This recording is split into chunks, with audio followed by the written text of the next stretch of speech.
અત્યારે બિલેશ્વર આવી ગયા છે. અમારા કિરણભાઈ આવ્યા છે ને એટલે કિરણભાઈ ને ફરવા લાવ્યો છે બિલેશ્વર મહાદેવ. જો શું હાલે છે કિરણભાઈ? બસ જો આ ભગવાન માતાજીની મહાદેવની દયા છે. હા, મહાદેવની ફૂલમ ફૂલ દયા. હું અને રઘુભાઈ મહાદેવ બિલેશ્વર મહાદેવ મંદિરે વ્લોગ બનાવવા આવી ગયા છે. હું પણ વ્લોગની તૈયારી કરું છું. હા, અમારે આ કિરણભાઈ નો ચેનલ નું નામ છે સોલંકી કિરણ 1. સોલંકી કિરણ 1 એની ચેનલ નું નામ છે. અને સાથે અમારા દીપકભાઈ પણ આવ્યા છે. દીપકભાઈ ને વારી ઘડીએ હારે લેતા આવી છે બિલેશ્વર આવીને એટલે. તો હાલો બિલેશ્વર મહાદેવમાં દર્શન કરીને દુબાકા કરી લઈએ. જેટલું બને એટલું તમને બતાવવાની કોશિશ કરશું. જો મિત્રો, આ છે બિલેશ્વર ગૌશાળા ટ્રસ્ટ. બિલેશ્વર મહાદેવ છે. અમારા કિરણભાઈ પણ જો વ્લોગિંગ કરવાનું ચાલુ કરી દીધું છે અમારા કિરણભાઈએ. અને હું આલી બાજુ વ્લોગ બનાવું છું. આ બાજુ જો પાણી છે. અહીંથી બહુ ઝાઝા લોકો સવણામત લઈ જાઓ. જે યાત્રિકો આવે એ અહીંથી સવણામત લઈ જાય છે. પણ અમે અહીંથી નજીક થાય એટલે અમારે સવણામતની જરૂર કાંઈ પડતી નથી. એવું છે બધું. સવણામત અમારે તો જ્યારે આવવાનું થાય ત્યારે અહીં નાહી જાય છે. આ રીતનું છે નજારો કાંઈક. જો જાંબુડા પણ બહુ જોરદાર, જબરા. તો હાલો હવે તમને દર્શન કરાવી દઈ ફરી પાછા બિલેશ્વર મહાદેવને. તો આ છે શિવ મહારુદ્ર યજ્ઞ અને આ છે બિલેશ્વર મહાદેવ મંદિર. બિલેશ્વર મહાદેવ મંદિરનો તો બહુ જાજુ શિખર એનું ઊંચું છે અને ધજા પણ બધા ફડાકા મારે છે.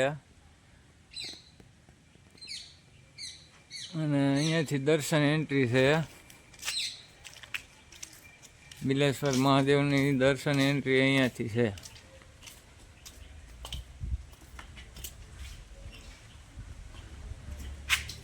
જાઓ મિત્રો, બિલેશ્વર મહાદેવ. પહેલા ગણપતિ દાદા. જો આ બાજુ છે ગણપતિ દાદા, અમારા ગણેશજી, ગણેશ ગુંદાળા, મોટી ફાંજાળા.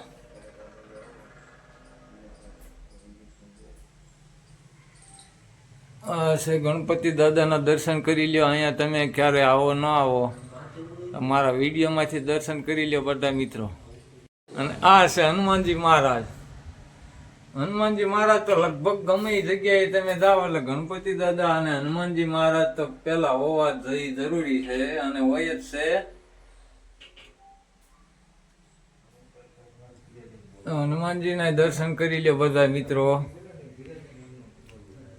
ભોળાનાથના દર્શન કરી લ્યો, ગણપતિ દાદાના અને હનુમાનજી મહારાજના. તો એને એક સાથે દર્શન કરી લેજો.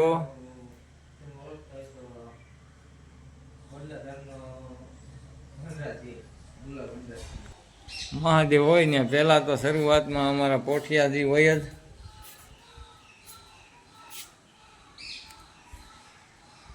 અને આ બે ચોકીદાર છે. આ જો બે ચોકીદારો મૂકી દીધા છે અહીંયા બિલેશ્વર મહાદેવમાં.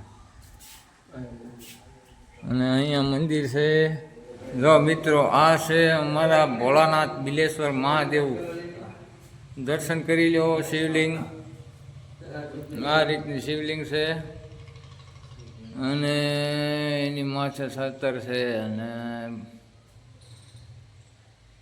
બહુ જૂનવાણી મંદિર છે આવડું. આ અમારા બિલેશ્વર મહાદેવ મંદિર જૂનું છે. કેટલા વર્ષો છે એ તો મને નથી ખબર. જે દિવસની આ શિવલિંગ છે.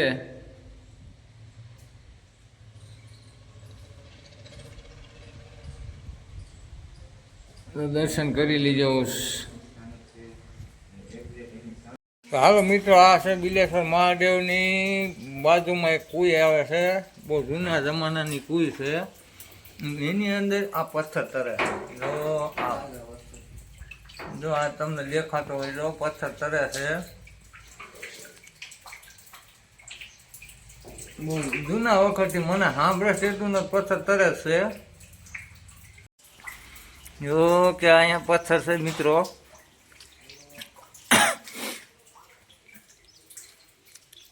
બહુ જૂના જમાનાનો પથ્થર ને કેદુસનો તરે છે, પણ અમને ખબર છે નહીં આ કઈ રીતે તરે છે.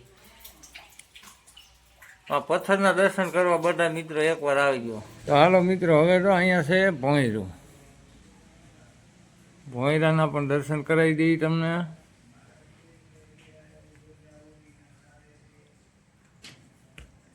આ જૂના બધું જૂનું છે. આ જૂનવાણી રાજાશાહી વખતના મકાન છે. ત્યાર પછીના પાછળના બધા રૂમ અલગથી થયા છે. આ જૂની સિસ્ટમવાળું બધું છે. જો આ બિલેશ્વર મહાદેવના મહંત શ્રી કાળુ બાપુ, નિર્મળદાસજી બાપુ, નિર્મળદાસ. આ રીતના જૂના ફોટા અહીંયા છે. બિલેશ્વર મહાદેવ, ગુંદાળા 10.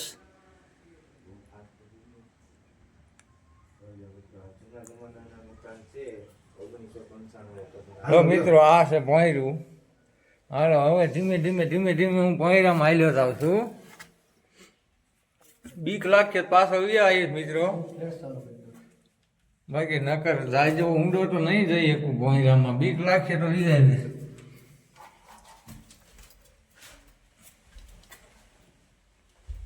આમાં શેષનાગ હોય તો શું કરી લેવું? ભાગવું કે કરવું? જો મિત્રો, અહીંયા પાછું મંદિર આવ્યું. અહીંયા એક પાછું મંદિર આવ્યું. એથી આગળ પાછું પ્રસાદ થવાનું છે ભોંયરામાં.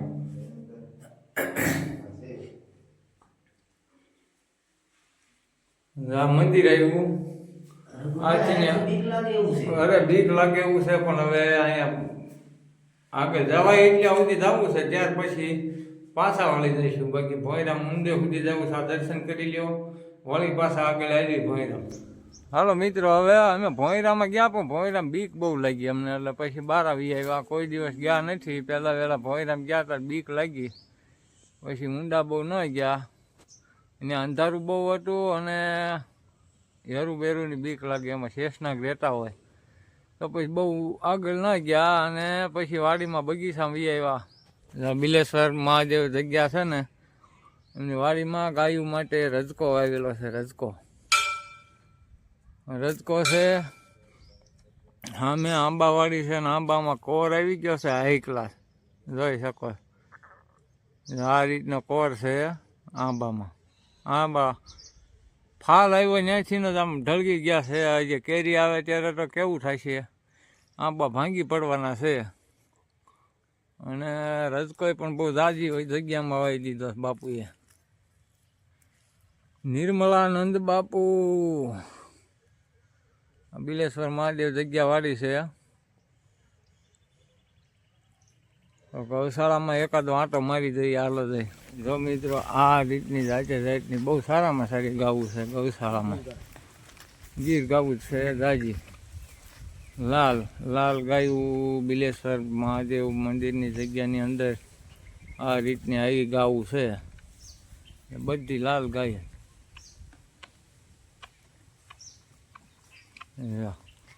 આ વાસડું પણ એકદમ સરસ છે.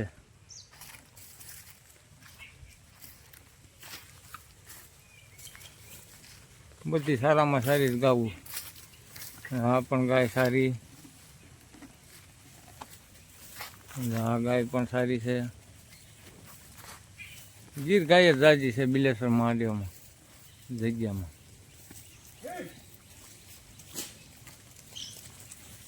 ગાયોના અત્યારે નિરણ કરવામાં આવે છે, એટલે તો અત્યારે ખાવામાં વધુ છે. તો આગળ સુધી બન્યા રહેજો મિત્રો. હજી બિલેશ્વર તળાવની નજારો એકાદો લઈશું અમે. તો મિત્રો, આ દાદા છે ને ગાયોના નિરણ પૂરો કરે, ગાયોની ધ્યાન દેખભાળ કરે છે આ દાદા અમારે. આ દાદા કાયમી 24 કલાક ગાયોની સેવા કરે છે. તો મિત્રો, આ છે અમારું બિલેશ્વર તળાવ. બિલેશ્વર તળાવની પાસે માથે બાઇક લઈને હાલ્યા રહી હતી ધીમા. મિત્રો, આ છે બિલેશ્વર તળાવ. જો એટલું પાણી ઓગણથી નીચું ગયું થોડુંક 2 ફૂટ. ઓલી વખતે આવ્યા ત્યારે આની માથે છે પાણી જતું. અત્યારે 2 ફૂટ ઉતરી ગયું છે, વાવેતર વધી ગયા ને એટલા માટે. બાકી નજર પૂગે ત્યાં સુધી છે. આમાં ઉડ્યું આંકવું હોય તો આંકી શકાય. અત્યારે હાલમાં ઉનાળે આંકવું હોય તો આંકી શકાય એ રીતનું પાણી છે બહુ જાદું. અને અમારા ગામવાળા લોકોને પાણીની કોઈ ઝંઝટ છે નહીં મારી સિવાય. મારે એકને પાણીની ઝંઝટ છે, પાણી અત્યારથી ખૂટી ગયું મારે. બાકી અમારા ગામના લોકોને કોઈને પાણીની તકલીફ છે નહીં. અને એલી બાજુ છે આ પંખો. પંખો જો કોઈ માણસ યાત્રિકોને ફરવા આવવું હોય ને તો ગરમી ન થાય એટલા માટે તો આ પંખો છે. આવી સુવિધા એને થોડી રાખવી છે ભાઈ, અને રાખવી પડે. નવા નવા માણસોને કોઈને ગરમી ન થાય. આ તળાવ પાછળનો આમાં પાણી આવેલું છે તો સુકાઈ ગયું છે. આ બિલેશ્વરની જાળી બધી, બિલેશ્વર મહાદેવનું.